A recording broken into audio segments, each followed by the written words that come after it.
Hi everyone, I'm Carmen and I'll be the workshop host for computational thinking. And this will just be 30 minutes, so it'll be really light and short and just more of,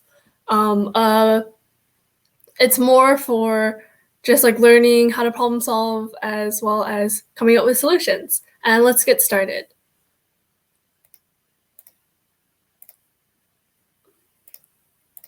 So just before we're getting started, I just want to let you know that the workshop will be recorded and shared. We won't be recording anyone's video except for the presenter screen, but sound, any questions that you ask may be a part of the recording. And just wanted to make a line acknowledgement before I get started. nwPlus is based on the UBC Point Grey Vancouver campus, which sits on the traditional ancestral unceded territory of the Musqueam First Nation. And just wanted to do a quick recap of the HackCamp team. So we have Jackie, Carmen, myself, Maggie, Daniel, and Audrey, and we're the people behind this event. So thanks so much for coming. And just wanted to give a little bit of background on me. I'm currently a HackCamp coordinator. My pronouns are she, her. I'm a fourth year in psychology, as well as ITA for computational thinking and research methods for psychology. And just wanted to give a shout out to my TAs. Currently, we have JP, Kevin, and Shirley, and they'll be in the chat if you need any questions. And this is going to be the timeline for today's workshop. So we're going to start with the introduction, which we just did, as well as talk about what is computational thinking, then go into tools to change your view, algorithm, greedy versus optimal, diversity in tech, what is imposter syndrome, sharing experiences, resources, and questions. This workshop is eligible for stamps, so do stick around to make sure that you get your stamps too. And I just wanted to go into what is computational thinking. Computational thinking is the thought processes involved in formulating problems and their solutions. So the solutions are in a form that can be effectively carried out by an information processing agent.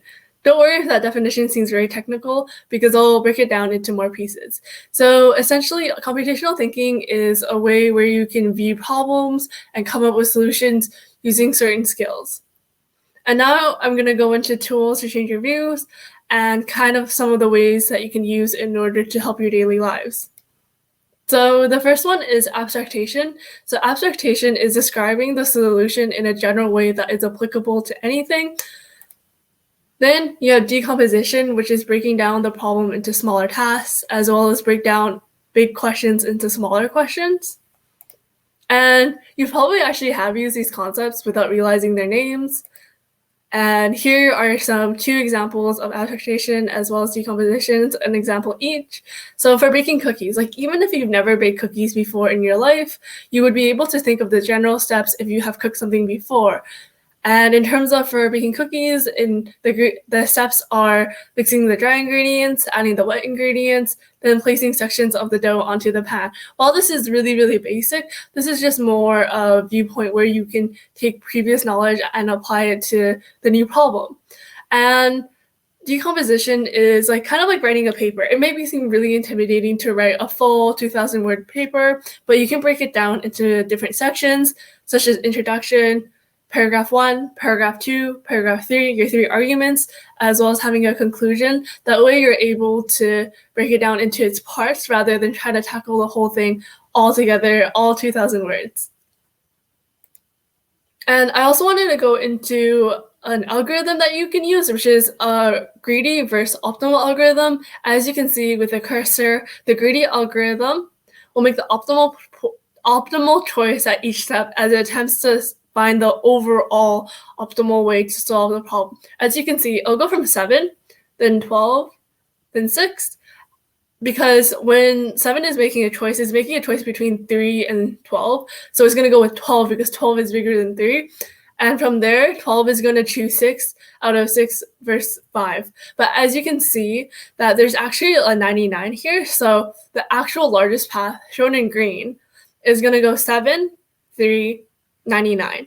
As you can see, there are similar algorithms, but the optimal algorithm tries to make the optimal choice overall rather than make it per step. And I just wanted to do a little analogy on how it relates to real life, because I had one of my professors talk about how life is kind of a series of greedy algorithms. Rather than trying to make the most optimal choice for your life overall, what you really can do is use a greedy algorithm and choose the best choice at that time, because it's really hard, because the optimal algorithm requires you to have hindsight over the whole thing, and with life you don't really get that hindsight in terms of, like, there's like a 99 waiting for you. So instead you have to take like the 7, 12, 6 route, and that can be okay because no one really has a hindsight in order to find the 99, and it's good to understand that these are kind of this is an algorithm that you're using in order to make your decisions. And you can also think of your own life choices if you're taking the greedy or optimal algorithm. And this analogy might not apply to everyone, so it's good to know and realize what you may or may not use. And I also wanted to talk about how technology can make your life easier, even with like simple things like scripts, such as yet another mail merge, which I'll talk about in a bit, ad blockers, getting into courses, and importing Slack stickers. Like, rather than importing things one by one, you can do it simultaneously, like into packs. And getting into courses, depending on your university, it might not have a wait list. So in order to get into the course, what you can do is run something that checks periodically on the site whether the items on the site have changed. So basically it would be the seats that are full, the text changing into empty, as well as the available seats going from 0 to 1. And what is yet another mail merge? So rather than sending each individual email one at a time, you can send up to multiple emails, and you don't have to send individual emails all the time. And this is really important because you realize that when it comes to emails, you can personalize it. This is probably how your university emails like multiple like broadcasts as well, because they want to be able to personalize it to your name, but they don't want to be able to send thousands of emails one at a time. And even like shortcuts such as Control-C, Control-V, and Control-X, as well as even the Remember Me function on a lot of websites. And even like a Google tip is, rather than going into the Google homepage to do a new Google Sheets, you can just find a shortcut. And these are just kind of things that you can use in order to make your life a little bit easier. And that's what technology should be. Like, it should be used in your life to optimize it. And even like templates such as worksheets. Like, if you're making worksheets, there will always be things repeated, such as name, class, and date. So you can use those templates in order to save you time and energy. And feel free to share in the Discord what your favorite tools or hacks that you'd like to share, because it's always good to find out more about what other people are using, as well as benefiting from others too. And also wanted to talk briefly about how tech is for everyone and anyone, because some groups of people may not feel like they belong in tech, and there are several factors to this, such as socialization, like whether you're told based on your gender if you should play with dolls or trucks, and that can lead to gender stereotypes, as well as your understanding of what you should be able to do and what's proper for yourself. And even things like feeling of belonging. There's like maybe a negative stereotype that you feel about tech, whether you feel like you belong in tech and if you see yourself in tech, and that can really hurt your feelings of belonging. And even microaggressions, such as being told that you got your job because of your gender, your race, or ethnicity. So that can help, that would help hurt your feelings of belonging. And even such as Imposter Syndrome, where you feel like you don't belong, which I'll go into a little bit further in the presentation. And as you may know, there is a large enrollment pressure to go into comp sci. It is really competitive, and it hurts a lot of people that may consider comp sci, but may not feel like they are qualified or they'll get in just because of how competitive it is. And because of that, it can lead to feeling that they shouldn't go into tech. And there's also bias, like unconscious bias, whether you are aware that you have certain prejudice and ideas of certain groups of people, or whether you feel like you have internalized them. And even like how there's a cycle, like getting into university, the amount of prep and time. Depending on your socioeconomic status, that might not be possible in terms of getting like tutors, getting someone to read over your application, kind of like gaming the system in terms of how like you shape your high school career in order to get into the best colleges and universities possible.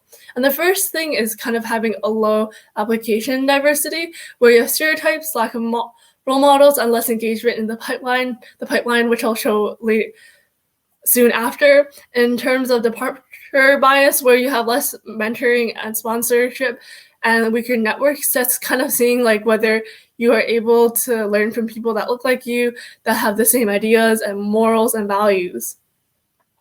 And lastly, even if you get through all these two biases as well as these hurdles, you may encounter appointment bias, which is when the recruiter like sees you and they have certain connotations and ideas about you even before they actually get to know you, just like first impressions. And this can lead to implicit bias against non-typical career paths. If you don't actually have a CS degree, that might hinder your interview in terms of what they think of your degree and your technical skills, as well as institutional barriers such as racism and sexism that can definitely affect your ability to get into tech as well as stay in tech. So I also wanted to talk about what imposter syndrome was, just in case this is your first time hearing about it. So imposter syndrome has a lot of different definitions, and the first one that I'm going to use is a TEDx definition, where it's feelings that we haven't earned our accomplishments or ideas and skills aren't worthy of others' attention.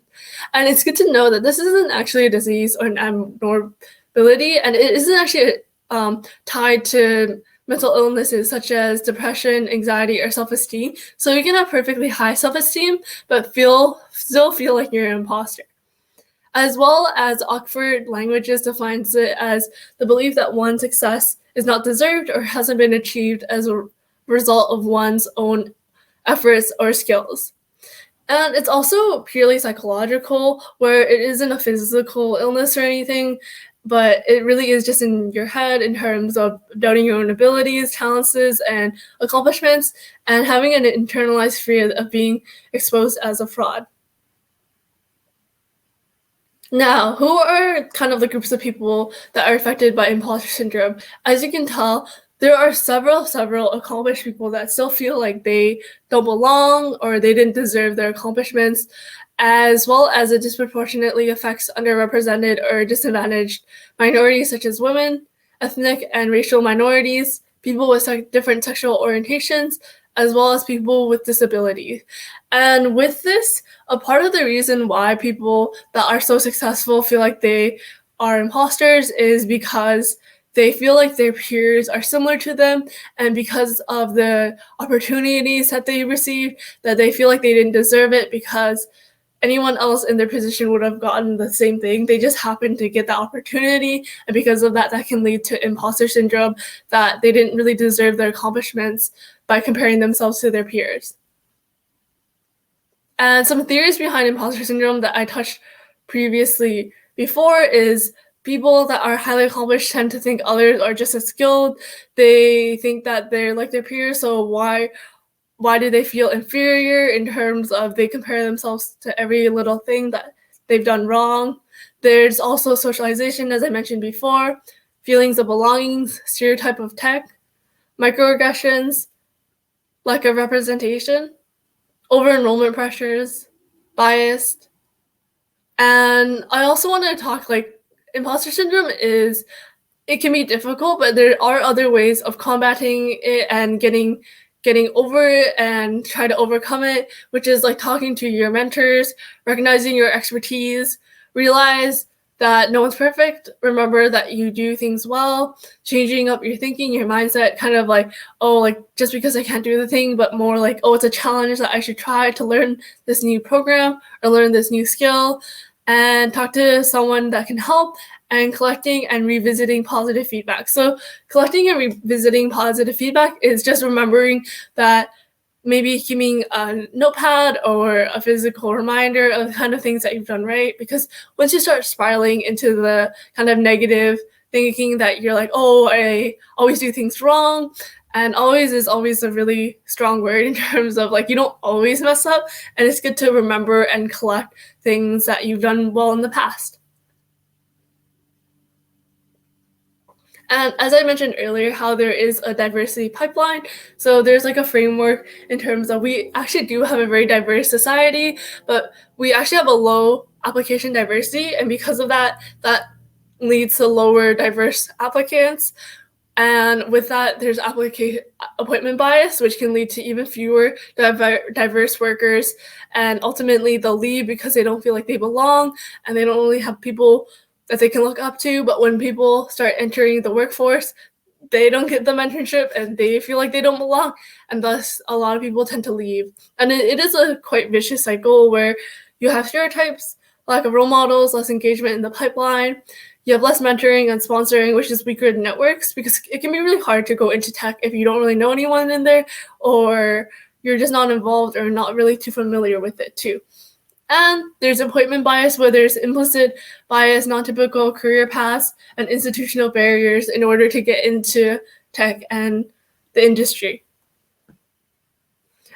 But as again, like also with combating imposter syndrome, I also wanted to bring some statistics in how the women's percentage of computer information systems bachelor degrees is gradually going up. It may not seem super obvious, but the amount of people that are getting computer science degrees from a gender and that face minorities and whatnot, they are like, it is slowly going up, as well as how many people have landed and earned their jobs and how the rate of growth is increasing, which is really good because it shows that people are slowly overcoming those barriers and being comfortable of going into the field. And also wanted to talk why diversity matters in technology. As you can see, there is a note where underrepresented minorities as well as female people that are enrolling in AP science is slowly going up from 2016 all the way to 2020. And the reason why it's really important to have diversity in tech is because tech is designed for everyone, and if everyone has the same background, experiences, and worldview, they're not going to be able to account for everyone else, such as like the internet not being very built well for blind people, just because they didn't really consider their perspective as well as their experience using the technology, such as a computer or a phone, and kind of ways how like if people that are building your phones tend to have bigger hands. Like phones are obviously going to be a lot bigger, and they might not be able to accommodate for people that have smaller hands, as well as can't really reach the whole size of the phone. There is hope. Yeah, so with the AP Computer Science. And also wanted to talk about sharing experiences, because it is one of the ways where you can combat imposter syndrome. Everyone can be susceptible to a phenomenon known as pluralistic ignorance, where everyone does themselves privately but believes we're alone in thinking this way. It's kind of the feeling where in history there's the prohibition, and a lot of people thought that people actually supported it, thus prohibition was passed. But then they soon realized after time that a lot of people secretly disliked prohibition, but they went with what everyone else thought, and as a result prohibition ended. And I've included two memes, such as like how we actually do have an imposter Among Us game later today, as well as how it can even affect people that are really, really renowned in their field. And feel free to put it in the Discord chat if you have any questions, or if you want to share your experience. That would be really great too, because it is really important. And even knowing that really qualified people feel this way can really help your feelings of anxiety. And yeah. And okay, there is a 10-second delay, so you can get your stamps. You want to be able to go into the computational thinking portion, and it'll be for 2 minutes. So we're just gonna wait for everyone to get their stamps. I'll be checking the chat right now to see if there was any questions or any concerns.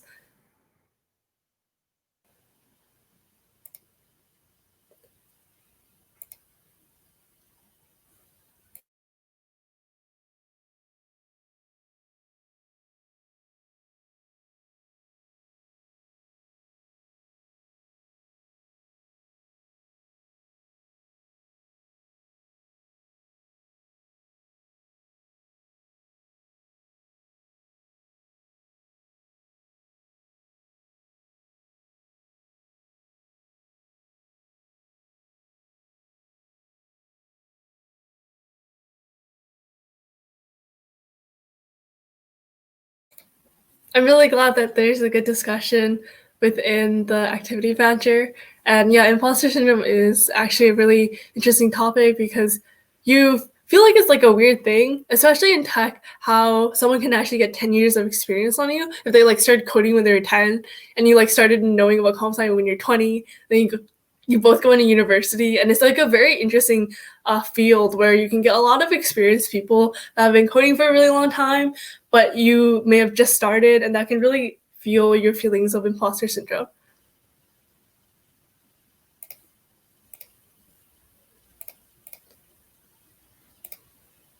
Yeah, Among Us meme.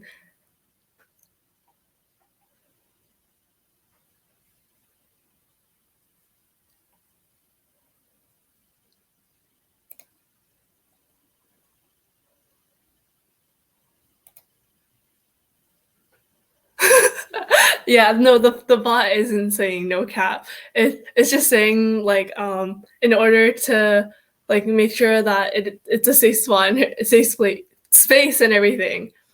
But yeah, thank you so much to everyone sharing their experiences. Definitely do put it more in the chat. I'd love to read them and go over all your experiences because it is like something that is affecting everyone, and it's really great to share your own experience as well as showcase kind of like certain experiences or maybe things that like made you feel less adequate than normal. Yeah, it's gonna be in the computational think.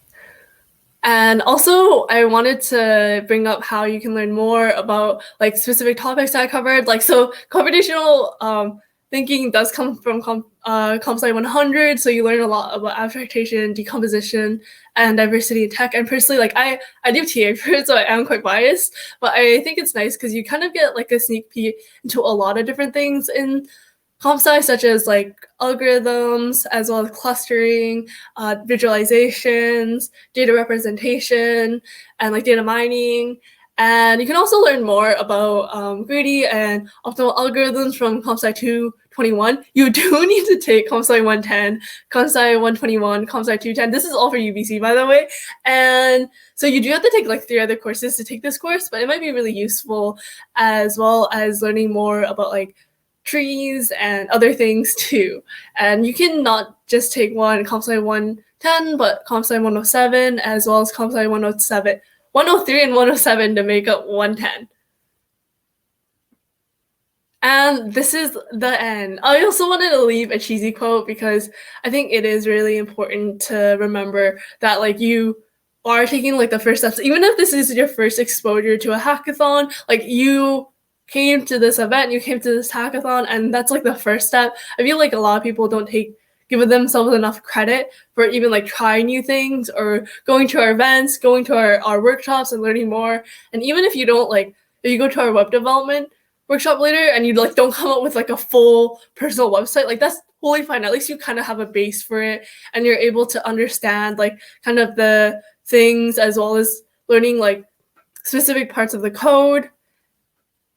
And yeah, like I do have like resources. You can like take a test if you want to know if you have imposter syndrome. Sometimes it's nice to like have like have like a test to see if you do have it, as well as other resources for imposter syndromes. Let me know if there's any questions in the Discord. I'll look at that now. And yeah, like thanks for coming. I can see based on the stamps how many people are here. So I'm really glad that people showed up. Yeah, no, that's fair.